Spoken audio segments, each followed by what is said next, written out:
Hello everybody and welcome to the channel. My name is Plami and in this episode of Plami's Thoughts On, I'm going to be sharing my thoughts on Fear the Walking Dead's episode 2 of season 6. Now, as we all know, if you all watched the first episode of the season, Fear the Walking Dead seems to be having a bit of an upgrade in terms of its quality. And if you didn't watch my last video on the first episode, I haven't really watched season 4 and 5. Other than that, I've really been actually a huge fan of Fear. I love the first season, I love the second season, and I love the third season. I actually joined the fandom of Fear during the second season because I didn't know it was a thing before that. And I also just very recently before that had became a Walking Dead fan, so it wasn't that much longer until I got to watch it. But after season 3, after I learned about the change with Morgan, for some reason I just really couldn't keep up with watching Fear. Maybe it was because I was kind of falling out of love with the main series anyway, because it was getting kind of stale and boring with like the second half of season 7 and first half of season 8. So I kind of lost interest for watching Fear as well. But occasionally I just kept a watch on it. And the quality wasn't really good enough anyway for me to keep up watching it, but I decided to give it a try for season 6, and boy am I happy that I did, because the first episode was fucking amazing, one of my favorite Walking Dead episodes in a long time, probably since the Pike episode in the 9th season of the main show, episode 15.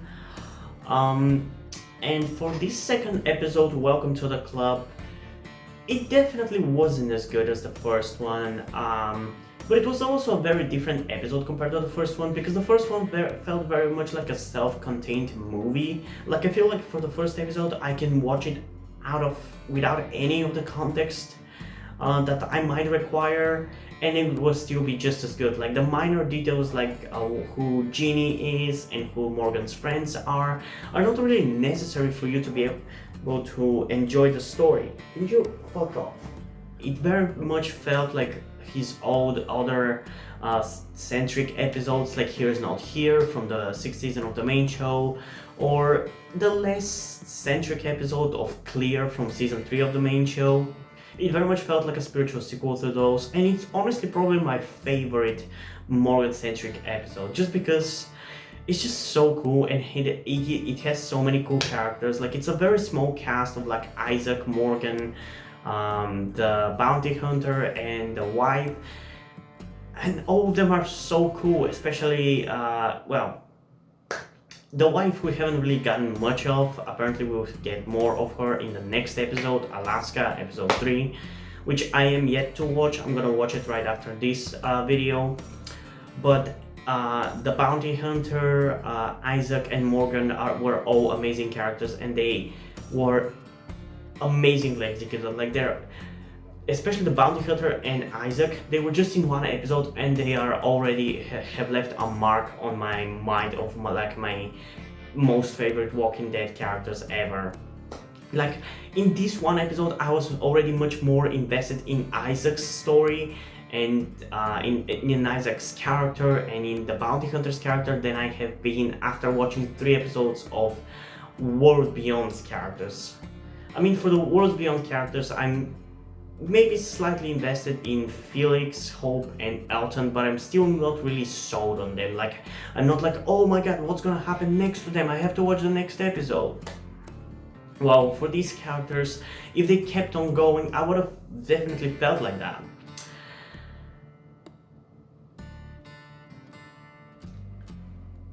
But yeah, this second episode is a very different one. It definitely wasn't as good, but it's a very different episode. While the first one was a self-contained movie, this one definitely felt like more of a traditional episode that continues the storyline that we've had so far. And it's it's very much a Strand, Alicia, and Daniel focused episode, basically the OG Fear cast excluding Luciana, Why didn't they have her there? I don't know. It would have made more sense to have her over that chick who I don't even know the name of, who apparently has some kind of relationship or friendship with Strand. Maybe that's from last season. I have no idea because I didn't watch the last season, and I wouldn't watch it even if you paid me to do so. Well, maybe I would have. I don't know. But yeah, I like the focus on the OG Fear cast. It definitely made it feel like how it felt during the first 3 seasons. Like some people on Reddit kept calling it a very Dave Erickson-like episode, who, if you didn't know, is who used to be the old showrunner for the show until the season 3 finale. After that, it got changed to the current showrunners. And yeah, the episode definitely feels very much like that, but I still like that it doesn't completely ignore what happened in the last 2 seasons. And that is important because of a certain change that a character in this episode goes through.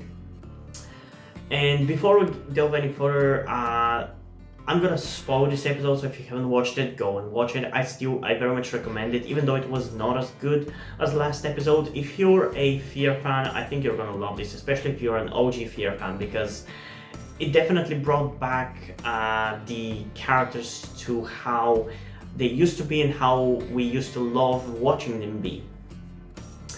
So yeah, this is very much an episode for Strand, if I have to say. It features Alicia and Daniel in a decently sizable roles, like they are important to the episode to a certain extent. But it's definitely an episode focused on Strand and where he is as a character and where he has been and where he is going to go. I was definitely really excited to check out this episode because I saw the promo or the opening minutes in which Strand refuses to put up with shit, literally. So he stands up for himself, and I was really hyped for the episode to see where it's going to go. And sadly, I don't really think the episode surpassed that scene in terms of enjoyment, which is why I hate really watching teasers or promos. Like, I try to hold myself from doing that because sometimes, or a lot of the times, when I watch a promo, and the same thing applies for my K-pop reactions actually. Whenever I watch a teaser or a promo for the songs or for the episodes, they might spoil the best thing about the episodes, and I hate when that happens because I literally have seen the best part that the episode could have offered me, and if I hadn't seen it, I might have appreciated the episode or the song more. But now that I've seen the teaser, I'm not really, and I have seen the episode and the episode didn't live up to it, I'm not really as satisfied as I would have been otherwise. Still, there's at least a couple more scenes that really are cool and that maybe end up being better, but depends on where the season is going to go for those scenes.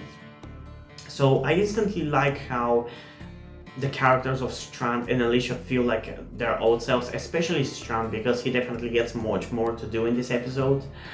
We also meet Dakota, who is Virginia's sister. And honestly, she's, in my opinion, instantly likable. I've seen some people who don't like her, but I instantly like her. I think the actress is actually pretty decent, and I'm curious where they're going to go, and if they're going to go somewhere with her relationship with Charlie, because they kind of hinted at it. I don't know if they're going to go for that or not, but I'm curious to see, honestly. And if they do, I'm up for that.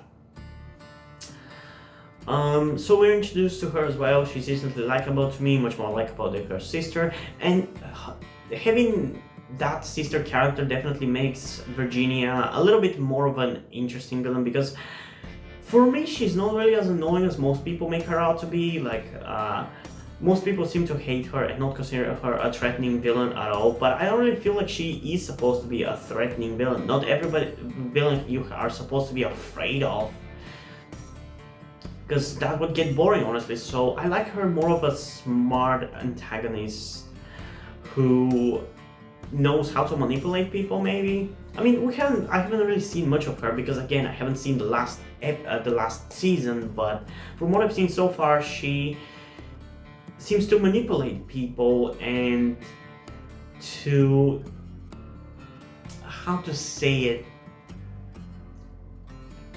like, she doesn't seem as annoying. But having that sister character who she definitely seems to care about definitely grounds her a little bit more and makes her a little bit more interesting, so I like that. Then in the next scene we have Strand and Alicia meet Virginia and Daniel, who is cutting her hair. When I saw that scene, I was honestly worried, what have they done to Daniel, because I was hoping that he was going to be back to his old badass self. And luckily, spoiler alert, he is. But in that scene, I wasn't really sure whether they were gonna go in that direction. But then we keep having Strand and Alicia act like their old selves, and they even have Strand talk in Spanish to Daniel, so Virginia wouldn't be able to understand what they're talking about. And that fact that they did that shows me that they actually have started to acknowledge that Fear season 1 to 3 had actually happened, and acknowledge stuff that happened back then, and keep calling back to those, because we had the same thing even in the first episode something that I really liked about the first episode, and we keep having all these callbacks to previous seasons, and I love that. And even in the next scene after that, they acknowledge when Strand shot him in the face. Like, I love that they've started acknowledging that the first 3 seasons were actually a thing, because I feel like in the last 2 seasons, they tried very, very hard to distance themselves from that, basically rebooting the show for all intents and purposes. But now that they've kind of started to call back and acknowledge all those stuff, it definitely makes it feel more like the show that I started watching, that I used to watch, you know.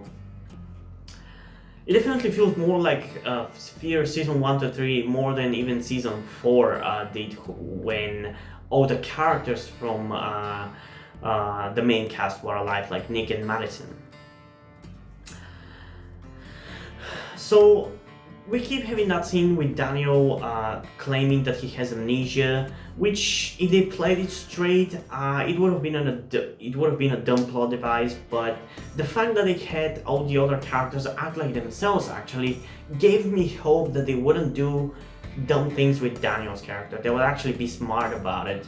And I was right, but when I was watching this, the more we kept seeing him act like that, and even when we had later on Charlie try to juggle his memory with the banjo, I think that's banjo, made me feel like, oh my god, they're actually playing it straight, but they weren't, and I'm happy for that. But it was an interesting ploy. At least it's better than what they've had him do in the last 2 seasons. So after that, Alicia and Strand are taken to a place kind of like a prison for people who rebel against Virginia and refuse to submit to whatever she asks them to do. I kind of like that aspect of them putting them in prison, and honestly, with what those people are supposed to do in that prison, like clear the place with the walkers and the molassa or whatever that is called, it makes sense why those people would be put there, and I don't think most people realize that, and I'm gonna explain it a little bit more in a second when we get to it. But yeah, they get to the prison, they meet Charlie and that other female character who I have no idea who that is, they are kind of refusing, like they're not really planning on clearing that place. Like Strand is pushing for an all-out revolt against the Rangers because the prisoners pretty much outnumber them 3-1, I think they even say. But that it would be risky because the prisoners don't really have any weapons, while the cowboys have guns and ARs and other weapons like that. Then they get given some weapons to take out the walkers, and they meet Dakota again, who had gotten onto the truck and sneaked into the place. One thing I don't understand is how none of the pioneers noted that she's there, because they try to hide her, like Strand and Alicia try to hide her, but it's not really that well hidden, and I feel like they would have noticed them. But anyway, it doesn't bother me too much. Um, then in this part of the episode, I feel like the episode slowed down a little bit. Like that was the only part of the episode in which I was like, "Oh, come on, move it on already!" And I was like ready to skip like 5 minutes or 2-3 minutes or a few seconds at the very least of the episode. But I still managed to not do that, and I watched all through the scene. And I was really struggling to understand what was the problem with Strand, because for some reason he was having a conflicting emotions or some kind of problem. I didn't really understand what he was meaning there, but I understood what he meant at the end of the episode, because he was willing to risk everything to escape from that place with everybody, but Alicia wasn't willing to do that and was much preferring to play a safer case of like biding their time or using whatever weapon was supposed to be stashed at the place with the walkers and the Melassa. And they ultimately decide to go with Alicia's plan to clear the place and get the weapon from there. And in this moment we also meet a character called Sanjay, who we saw in the opening episode, which by the way I almost forgot to talk about, because I mean that was, I think, in the promo or the opening minutes. I'm pretty sure it was the opening minutes, and when I saw it, my hype for the second episode diminished a little bit, because it felt very cheap the way it was shot and directed. And it makes sense because it was Lenny James who plays Morgan's directorial debut, and I get what they were going for with the directing of that scene. They made it very horror-like and very reminiscent, actually, of one episode from season 3. I think it was literally the premiere, but I'm not sure. I think it might have been the second episode of the premiere, because I think they aired the first 2 episodes together. So yeah, I don't remember really. But there was one very similarly horrorly directed scene like that, but in this one it felt a little bit cheap, although there were a couple of shots later in the episode that I really liked, especially when they opened the garage door, or let's call it garage door, and let the walkers out. Like there was a sweeping shot through the horse carriage and towards the door. I really liked that shot. That was a really cool shot. But the opening minutes felt very cheap, and we meet the character Sanjay, who is the only survivor from the opening minutes, which is cool. I like episodes having cold opens. Like that's something that I really like in Doctor Who, and which is another show that I'm a huge fan of, which I will be reviewing at some point. And I really liked it in this episode. And they slowly start to take out all the walkers, and maybe they could have done it better. I've seen some complaints about the fact that they did it stupidly. My biggest complaint is that whenever they were taking them down, instead of them having specific people pull out the walkers out of their way so they can keep killing, like the killers can keep stabbing, they instead stab a walker and kind of... they weren't efficient about it. Like they would stab a walker and then they would have to pull their weapon away, pull the walker away with one hand, usually somebody else would have to help them, and then go back again and stab. Like that's not efficient at all, and it could easily end up with them being overwhelmed by the walkers. I saw some people suggest that they probably should have just closed the doors of the horse carriage, because they could have easily stabbed them through the sides as well, because it had plenty of holes, you know. Yeah, my problem was that they just weren't efficient about it, and it just felt like they could have done it faster, you know. But eventually they get overwhelmed and separated, and Dakota, Strand, and Sanjay end up running into a caravan. Or should I say, Strand and Dakota end up running into the caravan, and Sanjay had already run there. While there, they try to lead the walkers away, because otherwise they would corner Alicia and the rest of the people. But for some reason the walkers were not really attracted by the sound that Strand was making with the caravan. And I've seen some people complain about the fact that it doesn't make sense, because walkers supposedly up to this point would be attracted by any type of sound.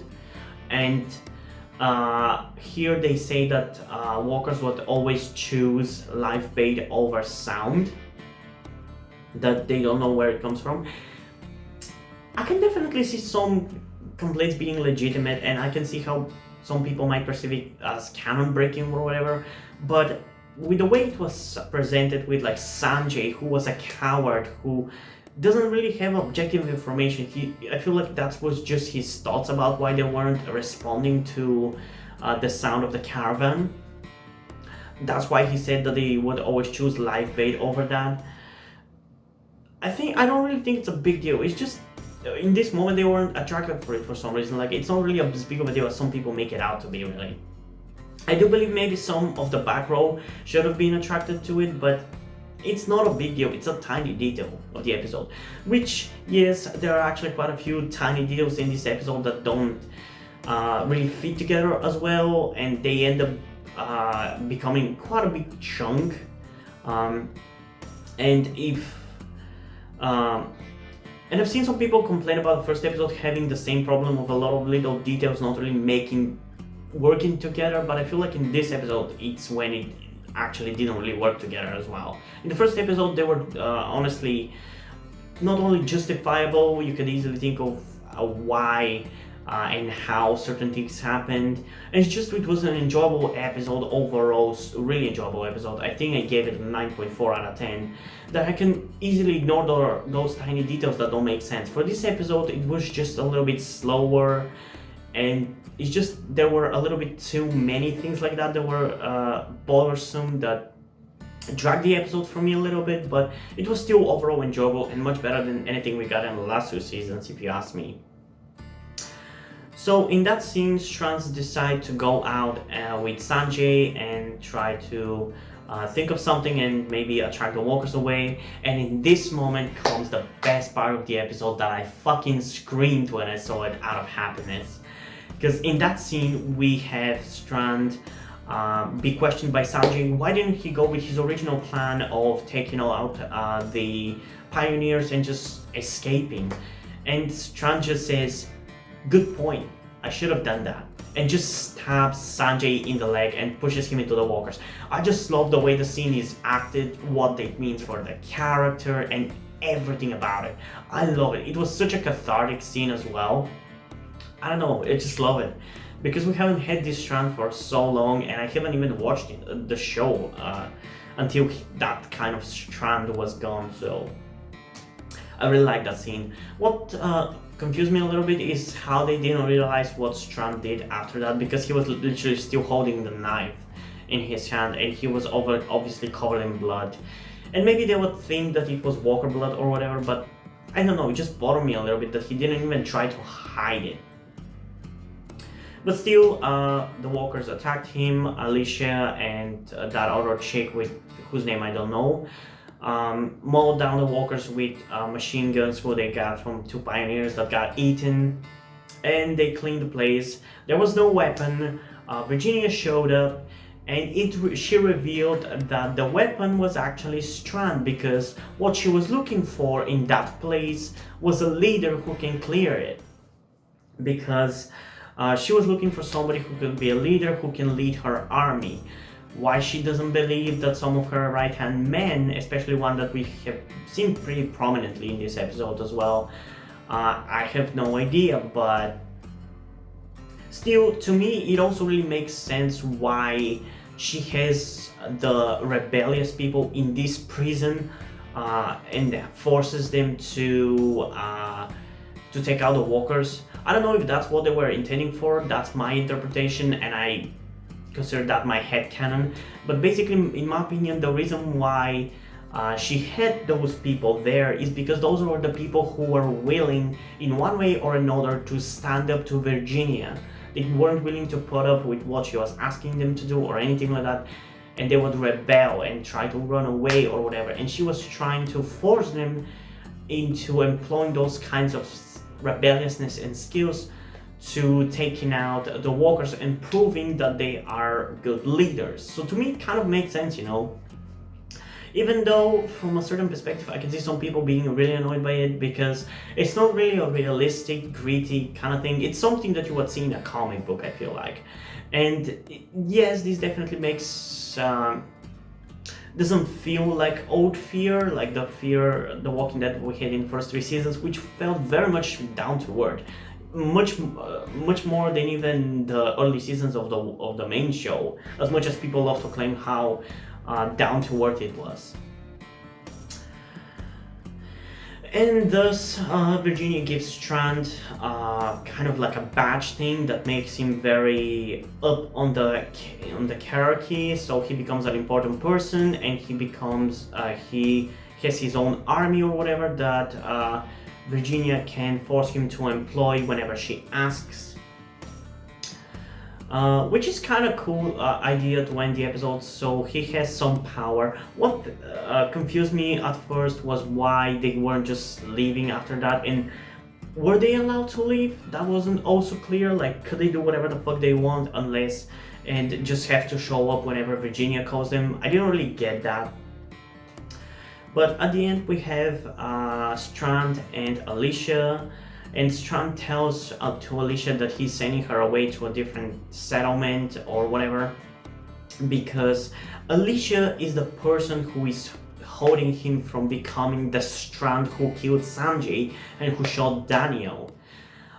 So he's sending her away because to defeat Virginia, or at least that's what I assume he's trying to do, what he means that he's trying to do, because to defeat Virginia, he needs to become the bad Strand, the conman Strand, the villain Strand, basically.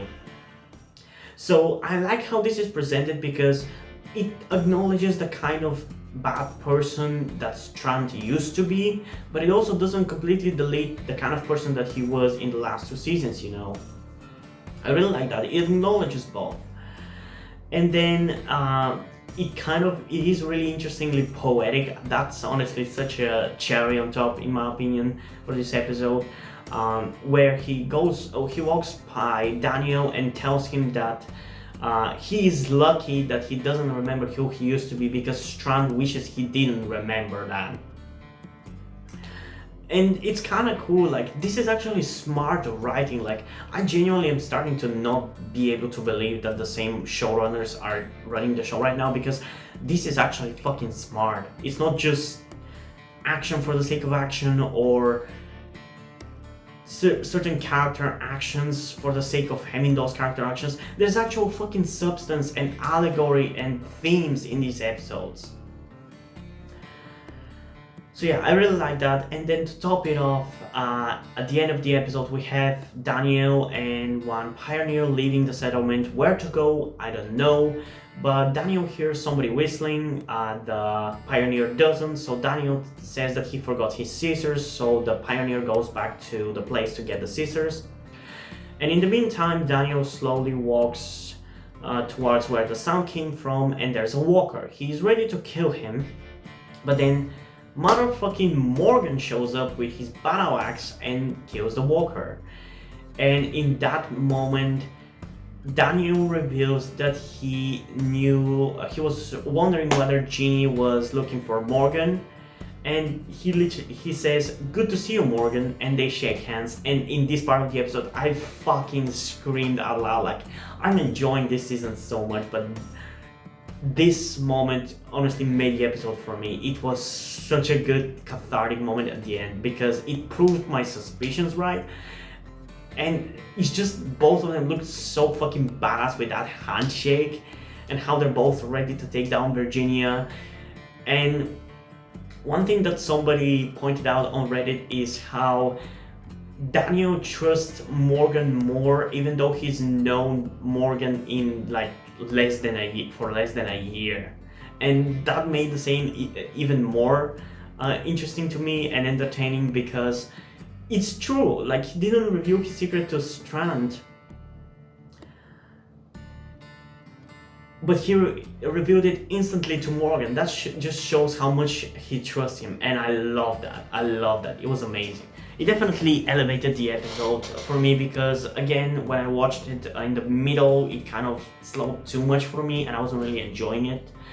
There was just like a window of like 5 to 10 minutes where I was feeling like it was dragging on a little bit, but still it was nowhere near the levels of season 5 and 4, and it was probably about the level of season 8 of The Walking Dead in terms of quality. But yeah, I still enjoy this episode quite a lot. It's again a downgrade compared to the last episode, which I would give a 9 to a 9.4 out of 10 if I want to be generous. For this one, I'm going to give an 8.3 to an 8.5 out of 10 at most.